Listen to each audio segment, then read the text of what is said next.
Pretty in pink, a flower-friendly color, fabulous in a compote, and foam-free, of course. Let me show you how it's done. The materials, everything from our friends at florabundance.com. I started with the beautiful garden roses, Millicent. They're grown at Alexandra Farms.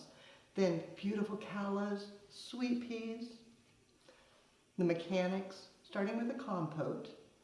And I want to put a combination, a kinson to give me support, as well as floral netting. To do that, I need to conceal. Easiest is just to take aspidistra leaves, remove the back vein, cut it down. Then once that's clear, you can set that into the dish and repeat.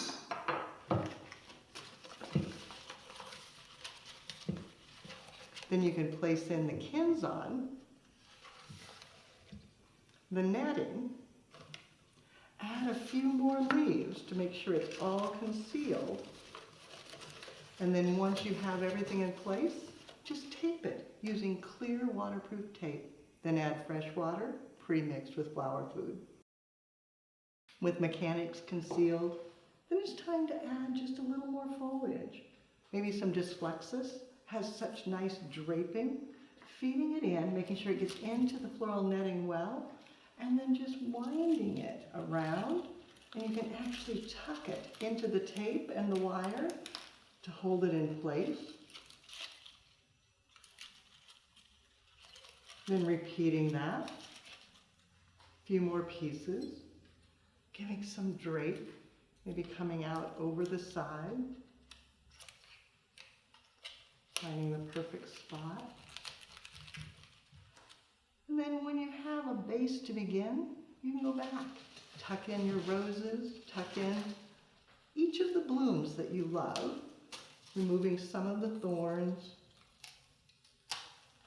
letting it draw the eye in towards the center. And then with the callas, drawing the eye out towards the side so that you get movement in the arrangement. Same with the sweet peas, letting them come outward, giving it a very free-flowing look as you begin to build the compote. As you work, think about the lines you're creating, the emphasis, and then continue building, bringing the callas off on the opposite side to make that color come through, finding a perfect spot, and then bringing the sweet peas across and through, carrying that pink, and then continue filling in with the roses to make sure that you have a substantial emphasis area to support everything else.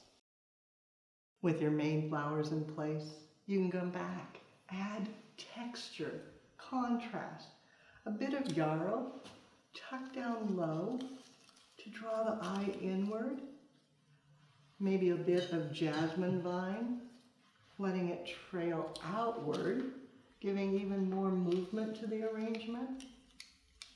And orlaya, so delicate, letting it come a little taller, drawing the eye up in the arrangement, making sure it gets down into the kinson, because that's what will hold it in place, even more so than the floral netting. The recipe, everything from our friends at florabundance.com. I started with the aspidistra leaves to conceal all my mechanics. I used 5 of them to tuck in there. Then, to enhance with the texture, deflexus. Yes, everybody always says, what is that? It's in the asparagus family, and Florabundance does have it. Deflexus is super long lasting and doesn't shed as badly as many of the asparagus family. Then I went to the flowers. Of course, the Millicent garden rose, 5 of those, long-lasting and fabulous. Sweet peas, to extend the line, used a total of 7. Then the callas, so dramatic and fabulous, 6 of those. Then once the flower's in place, adding in the texture. 5 stems of jasmine vine, 5 stems of the yarrow, and then 5 stems of orlaya. to add that little soft touch. There are so many grand pink flowers. It's easy to make a fabulous compote. You'll find more inspiration and more colors in a compote on our website, flowerschool.com. If you have questions, you can reach us through there. But now it's your turn. Find your favorite pink blossoms, gather a compote, and design away. Be sure to take a picture and post it on social media. #Floral Design Institute. That way we all can see what you do as you do something you love.